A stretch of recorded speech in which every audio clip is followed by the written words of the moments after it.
What's going on, everyone? I'm back, and so is the NFL. We finally made it to the start of the football season. Week 1 is here, and as always, I have got my picks for each and every single game outright against the spread, so let's get right into it. Kicking off the festivities, we have got the Atlanta Falcons at the Philadelphia Eagles Thursday Night Football, and this is actually a rematch of last season's playoff clash, but look, we all know how that game ended. Unfortunately for the Eagles, I think this is going to be a different outcome here. I love what the Falcons present offensively in 2018. I think that entire offense is going to bounce back. Another year with the post-Shanahan era offensive coordinator. But look, Matt Ryan, he's got plenty of weapons around him. I think he's going to have a bounce back year. Julio Jones has always been a stud. He'll continue to be a stud. Devontae Freeman, Tavon Coleman, a nice 1-2 punch. Add Calvin Ridley to that. Watch out opposing defenses. On the other side of the field, we have got the Eagles. Cinderella underdog story of last season, whatever you want to call it. Nick Foles comes in for the injured Carson Wentz, takes them to the Super Bowl. They beat the Patriots. They're on top of the world. Fast forward to week 1 of 2018. Nick Foles still going to be under center because Wentz isn't ready. And honestly, this is what I think it comes down to. Matt Ryan versus Nick Foles in this game. And with the Eagles, there are some injury concerns. Alshon Jeffrey will miss this game. Jay Ajayi, not 100%. And honestly, I like the weapons that Matt Ryan has around him better. You know, Foles was able to get the best of the Falcons once last year. I don't think it'll happen again here. I do think it'll be a very close matchup. The Eagles have a stout defense. They're playing at home. They've got that crowd around them. And I think it's probably going to be a 3 or 4 point margin of victory for the Falcons when it's all said and done. I wouldn't be surprised if it's on a last-second field goal. So I like the Falcons outright. As far as the spread is concerned, Eagles at -3.5. And like I said, they might be the favorites here, but I like the Falcons, so I'm taking the Falcons on the spread as well. Continuing on, we have got the Buffalo Bills at the Baltimore Ravens, and talk about two offenses that just don't jump out at you. Looking at the Bills first, and I've been on record saying I think the Bills might have the worst offense in the league this year. Heck, they might be the worst team in the league this year.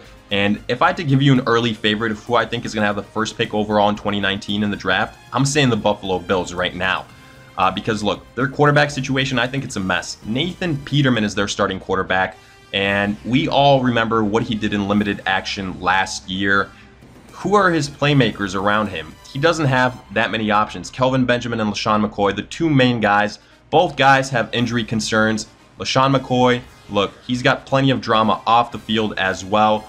If the Bills are going to want a shot at winning any of these games, it's going to have to be through defensive efforts. Good news is Sean McDermott does have that background. So if there's anyone that can do it, it's him. But again, look, I think this is a road game for the Bills. And frankly, the Ravens are better pretty much in every single department. They've got the better quarterback. They've got the better playmakers around that quarterback. I think they've got just as good or better defense. So this one is pretty simple for me. I'm taking the Ravens to win outright. The spread, -5.5 for the Ravens. And look, I think maybe this game, probably low scoring. But when it's all said and done towards the end of the fourth quarter, the Ravens separate themselves. Peterman starts to make too many mistakes if I had to predict it, and the Ravens go ahead and win by at least a touchdown. So I'm taking the over on the spread. Next, we have got the Cincinnati Bengals at the Indianapolis Colts. Our AFC clashes continue. And look, talk about two teams that were just plain bad last year. The Bengals, that offensive line was atrocious. The Colts, without Andrew Luck, they're not much of a squad. But 2018, it's a whole new year, entirely new hopes for both of these teams.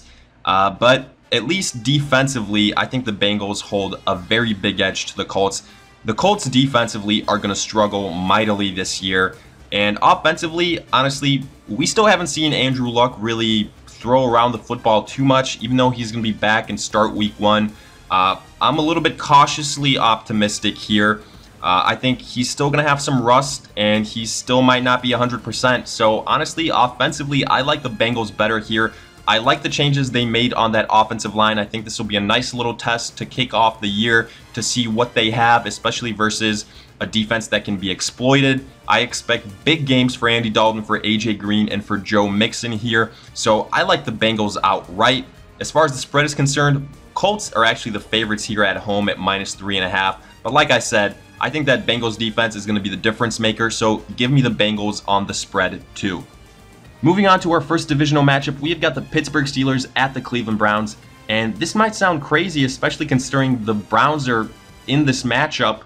I think this might be one of the better games this week because I think it could be closely contested. We don't know what we're going to get from the Steelers, especially with the Le'Veon Bell situation. Now, I do think they have a good backup in James Conner, and we have seen backups of Le'Veon Bell succeed in years past. Look at D'Angelo Williams. But obviously, it'll be a little bit of a downgrade if Bell isn't available. Is he going to sign that franchise tag? Will he sit out part of the year? Will he risk losing millions? Will he risk injury? Personally, if I had to predict it, I'd go ahead and say he will sign that tag. He'll be available week 1, but it might be on a limited basis, or flat out the coaches might just say you're not going to play week 1. We want you to get some more practice. So I do anticipate that running game to not be at 100%. But look, we've still got Big Ben and Antonio Brown and Juju Smith-Schuster there, so that's plenty of firepower. It'll be interesting to see which Big Ben shows up. Will he leave his road woos back in 2017, or will they carry over into 2018? And on the other side of things, we've got the Browns, a completely revamped squad. Tyrod Taylor, Josh Gordon should be available, Jarvis Landry. That defense continues to get better. So at home, I think this will actually be a pretty tight game, divisional game. Anything can happen. And if I had to go ahead and pick an upset, this might be my upset of the week here. I'm going to go ahead and play it safe. I think the Steelers win outright. I think it'll be really close, but I will hedge my bets here, maybe cheating a little bit because the spread is plus 6.5 for the Browns. I'm going to go ahead and take the Browns on the spread, as insane as that sounds, but with this being a divisional game, I think it's going to be a hard-fought game. Le'Veon Bell might not be there, so maybe a little bit more low-scoring than we anticipate. I'm going to take the Browns with the plus 6.5 for the spread. Next, we have got the Tennessee Titans at the Miami Dolphins, another AFC clash. And on paper, I think the Titans should win this game. To me, they are the more well-balanced offense. They have got a better offensive line. They've got a stout running game. Defensively, especially better than the Dolphins. And even though I'm not a fan of either quarterback here, I do think that Tennessee offense can go ahead and have more success if Marcus Mariota struggles than if Ryan Tannehill struggled for the Dolphins. Honestly, the Dolphins are, I think, in trouble at the wide receiver position. Kenny Stills, to me, is going to be their best wide receiver. Devontae Parker dealing with that broken finger. Jarvis Landry, obviously, no longer there. I think it's going to be the Ryan Tannehill and Kenyon Drake show, and I think the Titans are going to be able to limit that. Defensively, the Dolphins have a lot of issues. So, like I said, even if both quarterbacks struggle, I think the Titans are more adapt to go ahead and deal with that kind of game. I think it'll be low scoring, this affair, but in the end, the Titans go ahead, pull it out. As far as the spread is concerned, Dolphins at plus 1.5. I anticipate the margin of victory to be at least 3 points for the Titans, so give me the Titans on the spread. Continuing on, we have got the San Francisco 49ers at the Minnesota Vikings, and talk about a tough matchup for the 49ers right out of the gate. But I do think we're going to be able to see really quickly whether the Jimmy G hype is going to be for real, whether his undefeated streak with the 49ers continues, and we're going to see if the 49ers are legit or not based on if they can go ahead, get the victory, or even hang with the Minnesota Vikings, who have one of the best defenses in the league, and the newly added Kirk Cousins, I think, is going to be a very nice addition offensively. But looking at the 49ers, obviously the big thing here, the Jerick McKinnon injury, I think that's going to hurt the 49ers, at least especially toward the start of the season, because neither Alfred Morris or Matt Breida are as good as McKinnon in my eyes. So that's going to change some of the expectations of what Kyle Shanahan would have wanted to do at the running game, especially passing-wise. But otherwise, look, I like Jimmy G. I think the 49ers are going to be a good team offensively. I think Marquise Goodwin is going to probably have a big year. Pierre Garçon healthy. I like the upside of this offense, and defensively, they're young. They're not quite there yet, but they are getting better. Unfortunately, I think they're just going up against a defensive juggernaut here. Even though they might be able to hang in there for a while, I see the Vikings pulling away. I see a couple turnovers for the 49ers, and I see Kirk Cousins putting on a show aerially. And with Stephon Diggs, with Thielen, with Kyle Rudolph, with Dalvin Cook healthy, I like the Minnesota Vikings to go ahead at home, win this game. As far as the spread is concerned, Vikings at -5.5. Honestly, maybe before the Jerick McKinnon injury, I take the 49ers on the spread, but after that loss, I'm going to go ahead, pick the Vikings to go ahead, cover the spread, win by at least a touchdown. Next, we have got the Houston Texans at the New England Patriots, and probably a rematch of one of the most exciting games of 2017, where the Patriots were able to come back from behind thanks to a Brandon Cooks, Tom Brady touchdown late in the game. Brandon Cooks obviously no longer there, but even with that, the biggest story here will be Deshaun Watson's return from the ACL. How will he look? Will he be close to what we saw last year? Personally, I think it's going to take some time. I think there's going to be some rust. And as much as I loved what I saw with Watson, with Hopkins, with Fuller, even with Miller at some points in last year, I got to go with the more experienced squad. I think the Texans defensively, that's going to be their chance to go ahead and hang with the Patriots. But again, this is Tom Brady. He still got Gronk. He still got Hogan. Rex Burkhead still there. Even with Julian Edelman gone and with Brandon Cooks not there, I see the Patriots being able to find a way to win this game. Edelman wasn't there last year. Obviously, Brandon Cooks' absence probably will be felt, but when it's all said and done, I have more faith in the Patriots, especially at home, to go ahead, get this victory outright. As far as the spread's concerned, New England at -6.5. And look, I think the Texans are in a little bit of a rude awakening offensively. I don't think we're going to see exactly what we observed last year with Deshaun Watson's tear. So I think the Patriots distance themselves late in this game from the Texans and win by at least a touchdown. So give me the Patriots to cover the spread. Looking at another divisional matchup, we've got the Tampa Bay Bucks at the New Orleans Saints. And look, without Jameis Winston, and even if Winston was there, honestly, I would take the Saints without a doubt here, because offensively, they are so much better than the Bucks. They see these guys twice a year. I think they know everything to expect from them, and they're going to make Ryan Fitzpatrick have a very long day. I expect several turnovers. Defensively, you know, I give the edge to the Saints again. They had a turnaround last year. I think it continues. The addition of Marcus Davenport, that'll be interesting to see. Offensively, they're just leaps and bounds better. Drew Brees, Alvin Kamara, the passing game. Look, the Saints are better not only on paper, but in real life, in virtual reality and everything. I like the Saints to win outright. The spread, a little bit high here, I'm not going to lie, at -9.5. If Jameis Winston was there, I would go ahead, because it is a divisional game, go with the Bucks. But since Ryan Fitzpatrick is under center, give me the Saints. They go ahead, win by at least 10 points. Next, we have got the Jacksonville Jaguars at the New York Giants, one of the more intriguing matchups of Week 1. And looking at the Giants, man, Odell Beckham returns, Saquon Barkley added, upgraded offensive line, Eli under center. This could be an offensive juggernaut.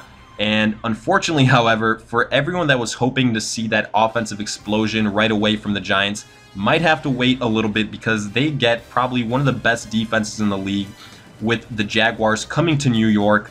And I still think the Jaguars are going to be a stout defense. I think if anything, they've gotten better defensively, which is scary to consider. Now, this will come down to the Giants offense versus the Jacksonville defense, because the Jacksonville offense doesn't scare me too much. You've still got Blake Bortles. It's going to be the Leonard Fournette show offensively. Marquise Lee is injured. With that offensive line, it comes down to running the football and that defense making enough plays. I do think that ultimately that defense is going to be too much for Eli Manning, who does tend to throw some interceptions, to have some fumbles. And as good as Odell Beckham is, I see Jalen Ramsey shutting him down. That defensive line of the Jags shutting down Saquon Barkley. So give me the Jaguars. I just really like how they match up versus the Giants, and especially versus their superstars. I like them to win outright. I do think it'll be a very close game. Giants at +2.5. But I think the Jaguars can win by at least a field goal. So give me the Jaguars on the spread. Next, we have another AFC divisional clash in the Kansas City Chiefs at the LA Chargers. Probably one of the toughest games for me to predict this week. I think it'll be a great game. Both these teams have very high, potent offenses. They've got good defenses. They know each other really well. Probably going to split the series when it's all said and done. But ultimately, I think this game comes down to which quarterback limits their mistakes and gets more big plays.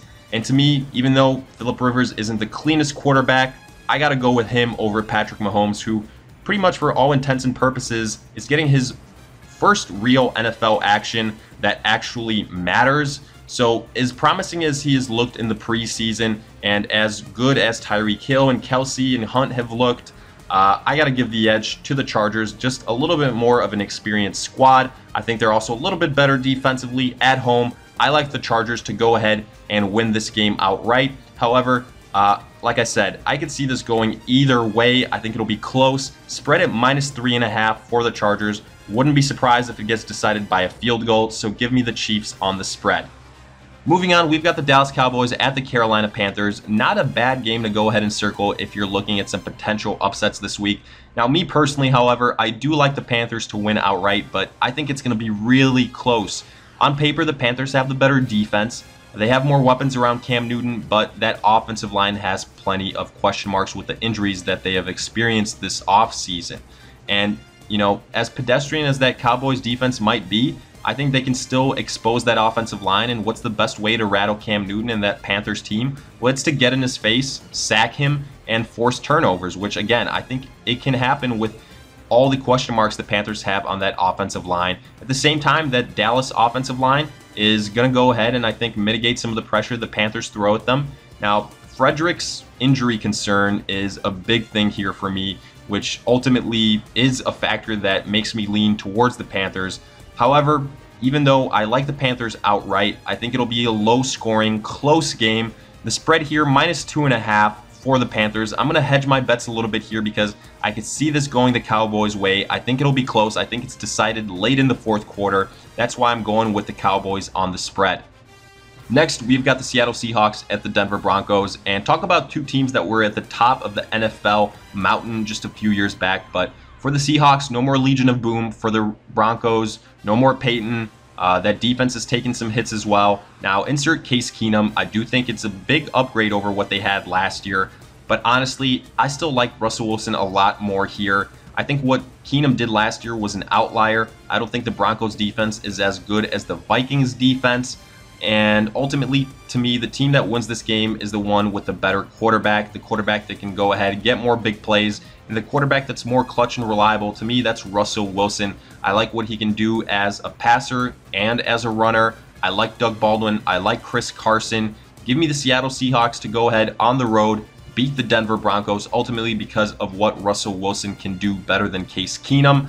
As far as the spread's concerned, the Broncos are actually favored at -2.5. So, like I said, since I like the Seahawks outright, I'm taking the Seahawks on the spread as well.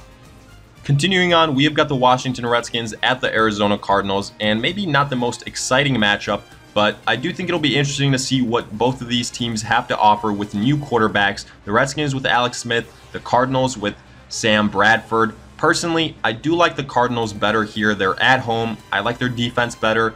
Sam Bradford healthy with David Johnson, with Larry Fitzgerald. I think David Johnson is the deciding factor here. Offensively, I don't think the Redskins have anyone that can go ahead and compete with what he can do. So for that reason, I like the Cardinals to go ahead and win outright.